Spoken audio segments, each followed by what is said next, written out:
एक दिन नारद मुनि भगवान विष्णु के पास पहुंचे और कहा, प्रभु आप तो सर्वज्ञ हैं।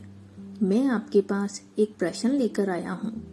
मैं जब भी भ्रमण पर निकलता हूँ कई अद्भुत घटनाएं देखता हूँ, लेकिन आज एक ऐसी घटना देखी जिसे देखकर मैं अचंभित रह गया और समझ नहीं पा रहा कि यह कैसी लीला है। भगवान विष्णु ने मुस्कुराते हुए कहा, नारद बताओ क्या घटना देखी तुमने जिसने तुम्हें चौंका दिया। नारद ने कहा, प्रभु मैं अभी अभी जंगल से आ रहा हूँ। वहाँ मैंने एक अद्भुत घटना देखी। एक गाय दलदल में फंसी हुई थी। वह बहुत परेशान थी और मदद के लिए पुकार रही थी, लेकिन उसे बचाने वाला कोई नहीं था। तभी वहां से एक चोर गुजरा। उसने गाय को दलदल में फंसा हुआ देखा, परंतु उसने रुककर गाय की मदद करने के बजाय गाय के ऊपर पैर रखकर दलदल पार किया और आगे बढ़ गया। मैंने सोचा कि इस निर्दयी व्यक्ति को अपने इस पाप का फल अवश्य मिलेगा, लेकिन थोड़ी ही दूर जाकर उसे एक सोने का सिक्का मिल गया।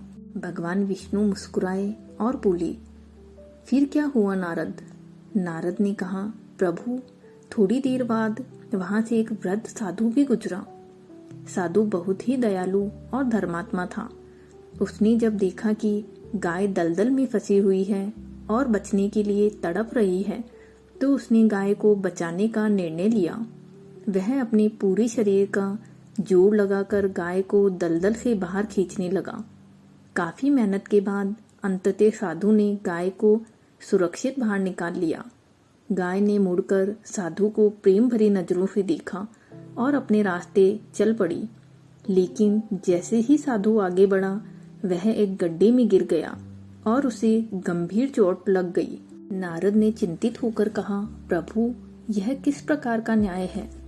एक चोर जिसने गाय का उपयोग कर अपने लिए रास्ता बनाया, उसे सोने का सिक्का मिला, जबकि एक साधु जिसने पूरी तरह निस्वार्थ भाव से गाय को बचाया, उसे चोट मिल गई। क्या यह न्याय है? भगवान विष्णु ने नारद की बात ध्यान से सुनी और फिर शांत स्वर में बोले, नारद जो हुआ वह बिल्कुल सही हुआ। यह कर्म और भाग्य का खेल है। सुनो मैं तुम्हें समझाता हूँ। भगवान विष्णु ने समझाया, चोर की किस्मत में उस दिन खजाना लिखा था, लेकिन उसने जो पाप किया उसके कारण उसका पुण्य क्षीण हो गया और उसे केवल एक ही सोने का सिक्का मिला।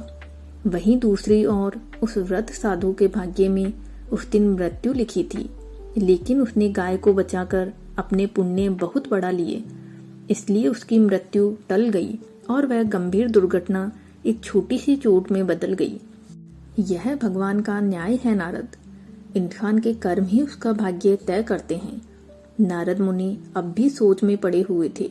वे बोले, प्रभु इसका मतलब है कि हमारे अच्छे या बुरे कर्म ही हमारे भविष्य का निर्माण करते हैं।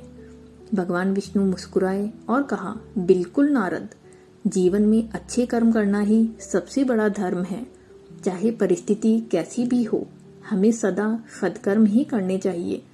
अच्छे कर्मों का फल कभी न कभी अवश्य मिलता है। साधु ने गाय को बचाकर जो पुण्य कमाया, उसने उसके भाग्य को ही बदल दिया। इसलिए यह याद रखना जरूरी है कि कर्मों का फल निश्चित होता है। नारद मुनि ने गहरी सांस ली और कहा, प्रभु अब मुझे सारा माजरा समझ में आ गया है। जीवन में हमें अच्छे कर्म करते रहना चाहिए। उसका फल हमें किसी न किसी रूप में अवश्य मिलता है।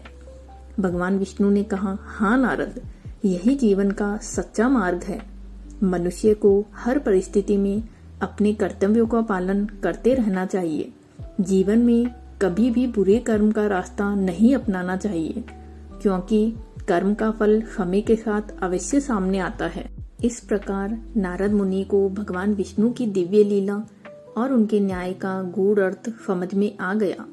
उन्होंने प्रभु को प्रणाम किया और यह निश्चय किया कि वे भी हर परिस्थिति में अच्छे कर्म करेंगे और दूसरों को भी इसके लिए प्रेरित करेंगे।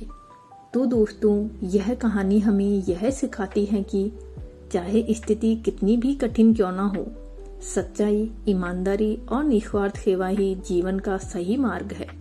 कर्मों का फल अवश्य मिलता है, बस हमें अपने कर्मों पर भरोसा रखना चाहिए।